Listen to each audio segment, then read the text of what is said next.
troubleshooting and resolving vibration issues with front-load washers. Your front-load washing machine is designed to operate quietly on any stable, level floor in your house. There are some instances in which your washer may vibrate excessively, and we'll tell you how you can find and fix the issue quickly. Let's start with the common reasons for vibration. Common reasons for vibration. If your machine is newly installed, these are the first things you should check. Extraneous shipping materials, shipping bolts, or leveling. If vibration is still occurring after checking installation-related issues, other issues could be single items, an unbalanced mix of heavy items with light items, a tangled load, or bulky items or comforters. If your washer is recently installed, it is not expected to have vibrations unless there is an installation issue. Installation issues. With the help of an assistant, the first step is to tilt the washer back and check for items such as a wrench, packing foam block, or other shipping materials that may be hiding under your machine. If there's nothing underneath or around the machine, you should then conduct a tub shake test. Tub shake test. The tub shake test determines if the 4 shipping bolts on the back of the machine were removed during installation. The shipping bolts are used to keep the drum in place during transportation and must be removed prior to using the machine. Open the washing machine door.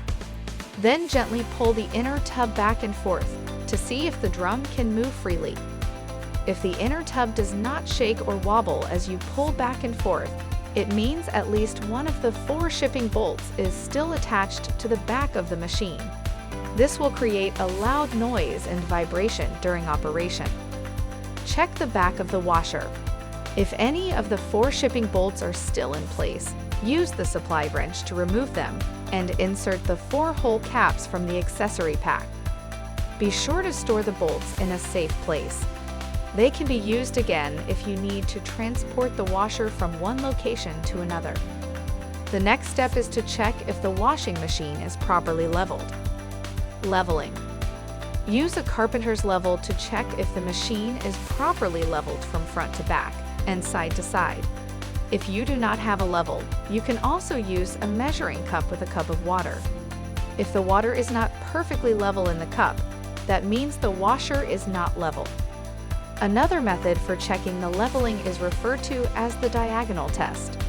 Place your hands on diagonal corners of the washing machine and attempt to rock the machine. If the washer rocks, then it is not level. You'll need to fine-tune one or more of the leveling feet located under the bottom 4 corners of the machine. To adjust the leveling foot, first loosen the lock nut above it by turning it clockwise. Next, turn the leveling foot clockwise to extend it. Make small turns until the foot contacts the floor and the machine no longer rocks. Then tighten the lock nut by turning it counterclockwise. Make sure the other 3 lock nuts are tight as well. Tile and hardwood flooring. With tile and hardwood floors, some vibration is normal, but it can be reduced with anti-vibration pads or KE shake-away vibration insulation pads available at local stores. Learn more at lg.com. In the search bar, enter shipping materials and vibration.